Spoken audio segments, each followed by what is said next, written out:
A letter from Osama bin Laden is going viral.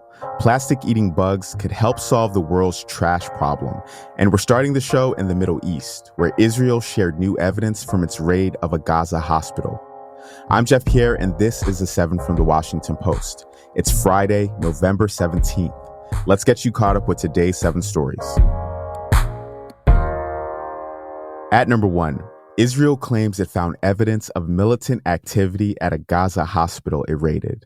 Israel said it found what it called an operational tunnel shaft at Al-Shifa hospital in Gaza City. It shared an image and a video of a newly exposed rough cavity in the ground. The Post was able to verify the shaft's location inside the hospital complex, but it could not verify where the opening led or what its purpose might be. Israel also said that it found the bodies of 2 hostages near the hospital, but it has yet to show evidence that would corroborate its claims that Al-Shifa sits atop an alleged Hamas headquarters. And that was the key reason Israel gave for raiding the hospital on Wednesday. We should note here that it's getting harder and harder to report what's happening in Gaza. Yesterday, telecommunication companies there ran out of fuel and battery backup shut down. That has led to a communications blackout. Gazans are cut off from each other and the outside world, and it's not clear when communications could be restored. Representative George Santos said that he won't run for re-election next year. That's number 2. The New York Republican was hit with nearly 24 federal charges earlier this year. They include fraud, money laundering, and falsifying records. Several of his House colleagues have been calling for his resignation for months. Yesterday, he said he won't seek re-election after House investigators released a report into his misconduct. It laid out evidence that Santos broke ethics guidelines, House rules, and criminal laws. Some of the details are wild. Investigators said Santos used campaign funds for shopping at luxury stores, Botox, and making payments to OnlyFans. And he may not even last until next year's election. He could soon face another effort to oust him from Congress. At number 3, the man who attacked Paul Pelosi last year was found guilty of all charges. In October of 2022, 43-year-old carpenter David DePape broke into the San Francisco home of then House Speaker Nancy Pelosi. He wanted to take her hostage, but she wasn't home, and he attacked her husband with a hammer. Yesterday, DePape was convicted on federal charges of attempted kidnapping and assaulting Paul Pelosi because of his wife's work in Congress. He had immersed himself in baseless claims about the speaker that was spread online by right-wing extremists. The unanimous verdict came at the end of a 4-day trial in a U.S. district court in San Francisco.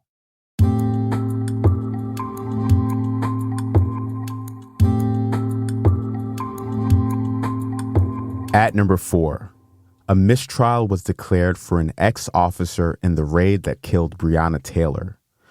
A jury could not reach a verdict yesterday in the case of Brett Hankison. He had been charged with endangering Taylor and her boyfriend and 3 people, including a child, in a neighboring apartment when he fired 10 shots through a window and door covered with blinds. The mistrial was a major blow for Taylor's family and civil rights leaders who had been pushing for greater accountability in the March 2020 shooting, which helped fuel nationwide protests. The hung jury means that no officer has been convicted on state or federal charges for their actions on the night that Taylor was killed. Sean Combs was accused of rape and sex trafficking by R&B singer Cassie. That's number 5. Cassie, whose real name is Cassandra Ventura, alleges the abuse began after she joined the hip-hop mogul's Bad Boy record label in 2005. At the time, she was 19 and Combs was 37. Ventura filed a lawsuit yesterday that laid out the allegations, which include physical abuse. Combs, who's also known as Diddy or Puff Daddy, denied the claims and accused Ventura of attempting to blackmail him.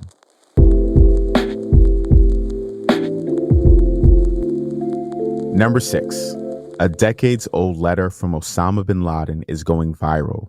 It's called A Letter to America, An English language version of it was posted on the website of The Guardian back in 2002.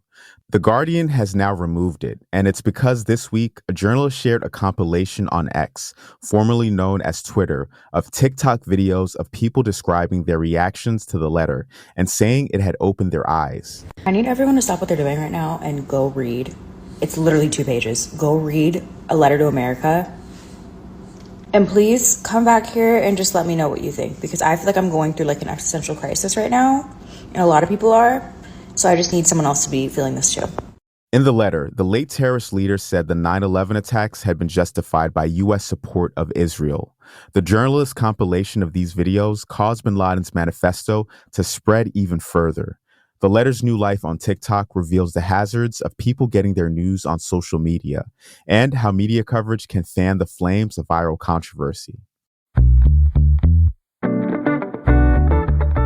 And at number 7, plastic-eating bugs could help solve the world's trash problem. Researchers have identified microorganisms in the bellies of some insects that contain enzymes that can break down plastics. Scientists think that these bugs could help in our recycling efforts. It'll be tricky to pull off. Bugs can be picky about what they eat, and they're not quick workers. Experts say it would take more than 1 quadrillion mealworms to eat just 1 day's worth of the world's plastic production. Research is still in the early stages, but it's hoped that these bugs can eventually be put to work and munch their way to a cleaner planet. That's the show for this week. I know that you've been hearing a lot about Washington Post subscriptions from us lately, and it's because ad-free audio is now available for all Washington Post subscribers in Apple Podcasts. But here's another reason to subscribe. It's our biggest sale of the year. Our Black Friday sale is now running through November 29th. You can get a whole year of the Washington Post plus that ad-free audio for just 99 cents every 4 weeks. Don't miss a chance to subscribe at our lowest price of the year. Just go to WashingtonPost.com/subscribe, and thanks. The assistant producer of The 7 is Taylor White. The staff writers are Jamie Ross and Hannah Jewell. John Taylor is our editor. Additional editing by Christina Quinn. Copy editing is by Melissa No and Francis Moody.